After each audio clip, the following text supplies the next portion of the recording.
श्रीमद् भागवत महापुराण का सत्र आरंभ होता है नैमिषारण्य की भूमि में। नैमिषे निमिक्षेत्रे, नैमिषारण्य की पावन भूमि है जहां पर श्री सूत जी महाराज विराजमान है कि नैमिषे सूतमासीन अभिवाद्य महामतिम कथामृत रसास्वाद कुशलः शौनको ब्रवीत्। सह शौनकः अब्रवीत्। वे शौनक जी बोले। बोले कैसे शौनक जी बोले? तो कथामृत को श्रवण करने के जो जिज्ञासु हैं, कथा के रस को आस्वादित करना जो जानते हैं, ऐसे शौनक जी महाराज।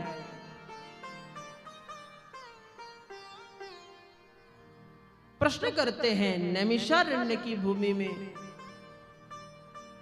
स्थित सूत जी महाराज से। ऋषियों के समुदाय में प्रधान है शौनक जी। शौनकः आदि ही येषां ते शौनकादयः।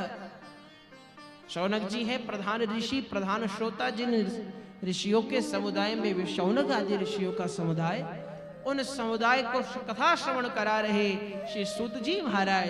उन सूत जी से शौनक जी प्रश्न करते हैं कि अज्ञान ध्वांत विध्वंस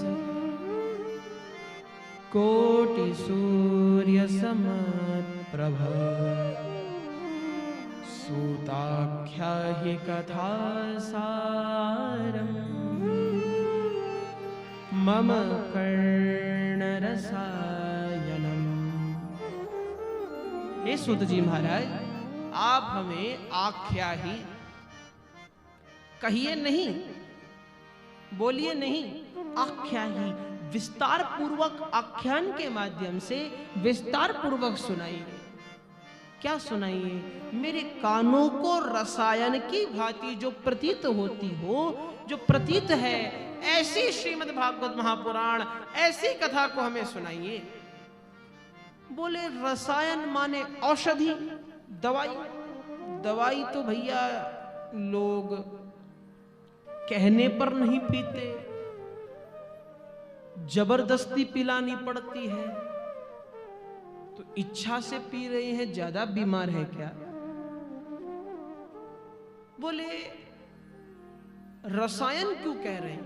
कहते तो अमृत कहते कि कथामृत सुनाइए।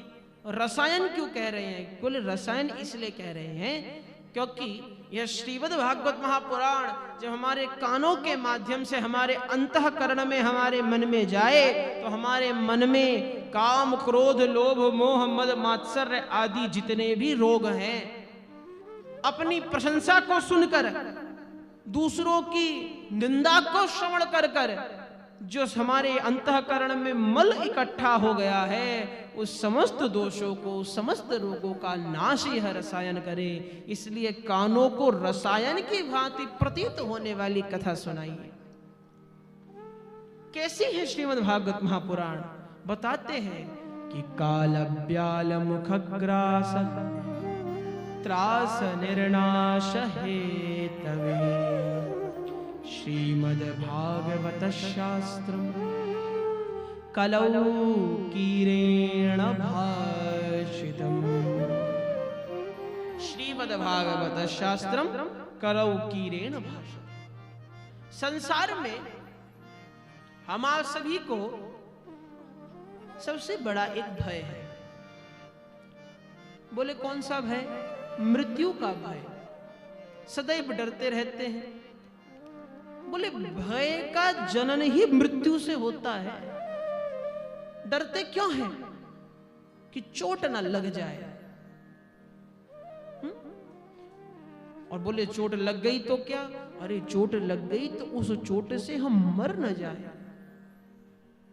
तो मृत्यु का भय हम आप सभी को है, परंतु उस मृत्यु के भय से काल रूपी असुर के मुख में जाने का जो भय है, उस भय से मुक्त करने का जो एंटीडोट है श्रीमद् भागवत महापुराण, वह कथा मृत्यु के भय को भी दूर कर देती है।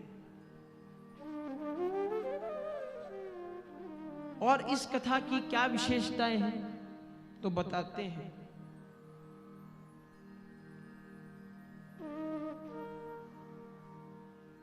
सूत जी महाराज कहते हैं, शौनक जी, यह कथा इसलिए भी विशेष है कि यह कथा देव दुर्लभ है। जो वस्तु सामान्यतः हर व्यक्ति को उपलब्ध हो वो विशेष नहीं कहलाती। जो किन्हीं को मिले और किन्हीं को न मिले वो विशेष कहलाती है। उदाहरण से एक बात समझिए या सीधी भाषा में समझे। एक बार की बात है, गुरुदेव कथा सुनाते हैं कि माता लक्ष्मी ने भगवान नारायण से वरदान मांगा, प्रभु संसार भर में आपने सभी को वरदान दिया, परंतु हमें, आप हमारे वर हैं, फिर भी हमें दान नहीं दिया, हमें भी वरदान दीजिए। प्रभु कहते हैं, मांगो देवी, क्या इच्छा है। तो लक्ष्मी मैया कहती हैं कि हमें यह वरदान चाहिए कि इस संसार में हम जिसे जो देना चाहें तत्क्षण प्रदान कर दें। भगवान ने कहा, तथास्तु, बट कंडीशन अप्लाइड। आपको हम वरदान तो देते हैं, लेकिन इस वरदान पर एक कंडीशन अप्लाई है। क्या? कि देवी आप जब चाहें, जिस पर चाहें इस संसार पर अपना अनुग्रह कर दें, उसे जो चाहें सो दे दें, लेकिन हम जब चाहें तब उस व्यक्ति से आपका दिया हुआ हर वरदान छीन लें। लक्ष्मी माता ने कहा, I am okay with it, हमें चलेगा। लक्ष्मी मैया को वरदान मिला, पता चला देवी सरस्वती को तो पहुंची भगवान नारायण के पास, प्रभु देवी लक्ष्मी को आपने वरदान दे दिया, परंतु हमें नहीं दिया, हमें भी वरदान चाहिए। भगवान बोले, आपकी जो इच्छा है आप भी वो मांग लीजिए। तो सरस्वती मां कहती है, प्रभु हमारी इच्छा कुछ नहीं है, आप अपनी इच्छा से कोई वरदान दे दीजिए, लेकिन हमारी कंडीशन यह है कि जो आप हमें वरदान देंगे वो देवी लक्ष्मी के वरदान से श्रेष्ठ होना चाहिए, बस हमारी यही इच्छा है।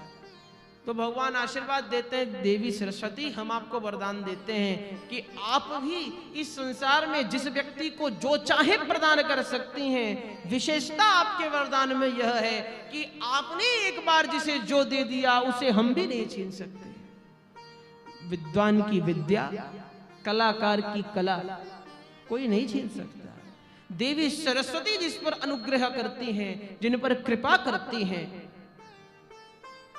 उनसे भगवान शंकर भी जो विद्या के प्रधान देव हैं, भगवान नारायण भी समस्त संसार के जगन्नाथ हैं, वे भी विद्वान की विद्या नहीं हर सकते। धन संपत्ति चाहे जिसकी चाहे हर ले, परंतु लक्ष्मीपति विद्या किसी की नहीं ले सकते। कहने का तात्पर्य यह है कि इस संसार में धनवान बहुत लोग हैं, वे धनवान भी विद्वान के सम्मुख नतमस्तक हैं। क्यों? क्योंकि आज के समय में धन सबके पास है और विद्या किसी किसी के पास है।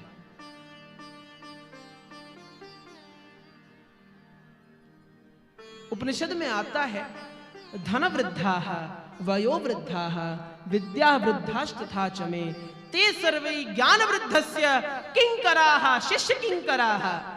बोले धनवृद्ध जो लोग धन से बड़े हैं, जो लोग वयोवृद्ध आयु से बड़े हैं, जो लोग विद्या से बड़े हैं, वे सभी जो ज्ञान से श्रेष्ठ होते हैं, उन ज्ञानियों के सम्मुख वे सभी के सभी उनके दास के समान, शिष्य के समान हैं। ठीक उसी प्रकार इन श्रीमद् भागवत महापुराण की विशेषता यह है कि यह हर किसी को सुलभ नहीं। प्रायः और वास्तविकता में देखिए कि श्रीमद् भागवत महापुराण को जो ये कथा देव दुर्लभ है, हम आप सब जानते हैं। जो आजकल संसार की दृष्टि में जो देवता बने बैठे हैं, जिन्हें संसार में हर वस्तु उपलब्ध है, उन्हें कथा ही उपलब्ध नहीं है। लक्ष्मी मैया की जिनके ऊपर खूब कृपा बरस रही है, जो बहुत धनाढ्य है, हर प्रकार के भोग विलास से संपन्न जिनका जीवन है, ऐश्वर्य में जिनका जीवन है, संसार में सब कुछ करने का उनके पास समय है, बस समय नहीं है तो प्रेम से कथा श्रवण करने का। जो हमारी दृष्टि में देवता है, अरे महाराज जीवन हो तो इनके जैसा हो, जिनके जैसा बनने की हम आप सब कामना करते हैं। जरा स्वयं सोचकर देखिए, क्या इन्होंने जीवन में प्रेम से आप लोगों की तरह बैठकर कभी कथा सुनी है? कथा श्रवण करना का सौभाग्य हर किसी को नहीं मिलता। देवताओं को नहीं मिला तो संसार के मनुष्यों को कौन सी बड़ी बात है। देवता हरि कथा को श्रवण करने के लिए जाते हैं। परीक्षिते कथाम वक्तुम सभायाम संस्थिते शुके सुधा कुंभम गृहीत्वैव देवास्तत्र समागमन। परीक्षित जी महाराज को सुखदेव जी महाराज कथा श्रवण करा रहे हैं, तो देवता देवराज इंद्र को प्रधान बनाकर हाथ में अमृत का कलश लेकर पहुंचे, और पहुंचते ही क्या किए, तो बोले शुकम नत्वा वदन् सर्वे स्वकार्य कुशलः सुराः कथा सुधाम प्रयच्छस्व गृहीतैव सुधामिमाम्। देवताओं ने सबसे पहले आते ही शुकाचार्य जी महाराज को प्रणाम किया। जब महाराज जिस व्यक्ति को, जो किसी के सामने जिसका सर न झुकता हो, यदि आपके सामने उसका सर झुक जाए, समझ जाइएगा कोई काम है। सीधी सी भाषा में कहें तो जब घर परिवार में आजकल के जो बच्चे हैं माता पिता से प्रेम से कहते हैं पिताजी, तो पिताजी सीधा कहते हैं बेटा बताओ कितना चाहिए। ठीक उसी प्रकार शुक्राचार्य जी महाराज भी सोचने लगे, विचार करने लगे कि जिन देवताओं के सम्मुख हम आप सब नतमस्तक हैं, समस्त प्राणी मात्र नतमस्तक हैं, वे देवता, उनमें भी देव नहीं देवराज, वे देवराज इंद्र मेरे पास मेरे सम्मुख आकर मुझे प्रणाम कर रहे हैं। What is the reason? तो ज्यादा समय नहीं लगा, देवराज इंद्र बोल पड़े, एवं प्रलब्धामुनयस्तानुचो कुपितान नृप। बोलते हैं, प्रणाम करते हैं, कहते हैं कि कथा सुधाम प्रयच्छस्व गृहीत्वैव सुधामिमाम्। महाराज, हमने जब देखा कि परीक्षित को मृत्यु का भय आतंकित कर रहा है, और परीक्षित और हम भाई भाई हैं, कैसे? बोले परीक्षित जी हैं नरेंद्र, नराणाम इंद्र है नरेंद्र, नरों के स्वामी हैं नरेंद्र है महाराज, और हमें देवेंद्र, देवताओं के स्वामी है, देवताओं के राजा है। तो जब नरेंद्र पर विपत्ति आ गई हमने देखी, तो हम अपने छोटे भैया परीक्षित के मृत्यु के भय को नाश करने के लिए अमृत का कलश लेकर आए हैं। आप अमृत परीक्षित जी को पिला दीजिए। परंतु ये जो कथामृत आप इन परीक्षित जी को पिला रहे हैं, ये परीक्षित जी को न पिलाकर हम देवताओं को दे दीजिए। एवं विनिमये जाते सुधा राज्ञ प्रपीयता प्रपास्यामो वयम सर्वे श्रीमद् भागवतामृतम।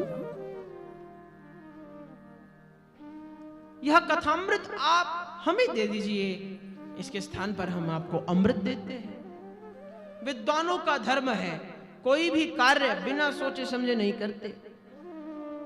जिस प्रकार आजकल के मनुष्य, हमारा तो कार्य है, कोई भी कार्य करते हैं, अरे कर दो महाराज, जो होगा देखा जाएगा।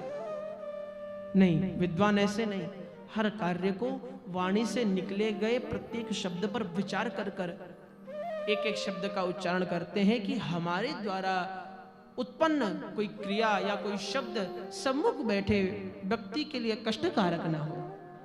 तो शुक्राचार्य जी महाराज भी विचार करते हैं, सोचते हैं, को सुधा को कथा लोके को काचः को मणिर्महान ब्रह्मरातो विचारे एवं पुनश्च किम कृतम। बोले तदा देहांजहासः। सुखदेव जी महाराज सोचते हैं कि कहा भगवान श्री हरि की पावन कथामृत और कहा सुधामृत, या ये कहें कि कहा अमृत रूपी कांच और कहा कथामृत रूपी मणि। दोनों को जब अपने विवेक के तराजू से तौला तो हंसते हुए देवताओं से बोले, क्यों रे देवताओं, तुमने मुझे बनिया समझा है और वो भी मूर्ख। कहा तुम्हारा ये अमृत रूपी काज और कहा मेरी ये कथामृत रूपी मणि। कोई काज के बदले मणि का सौदा थोड़ा ही ना करता है। अभक्तांस्तांश्च विज्ञाय न ददौ सकथामृतम श्रीमद् भागवती वार्ता सुराणामपि दुर्लभा। उन देवताओं को तान देवान अभक्तान इति विज्ञाय, उन देवताओं को अभक्त जानकर, ध्यान दीजिएगा, अपात्रम इति न विज्ञाय अभक्तम इति विज्ञाय। आप हरि कथा अपात्र को दे दीजिए, हरि कथा अपात्र को भी पात्र बना देगी, परंतु अभक्त को हरि कथा न दीजिए। अभक्त को प्राप्त हुई हरि कथा भगवान नारायण का उन हरि का अपमान है। तो तान देवान अपात्रम इति न अभक्तान इति विज्ञाय अभक्तांस्तांश्च विज्ञाय किम कृतम न ददौ स कथामृतम। कथामृत नहीं दिया, डांटकर भगा दिया श्री सुखदेव जी महाराज ने।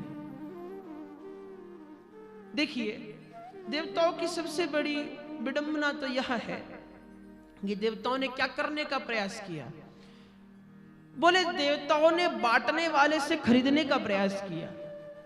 आप किसी भंडारे में जाएं जहां पर प्रेम पूर्वक आपको भोजन पवाया जाए और आप अपने द्वारा किए गए भोजन का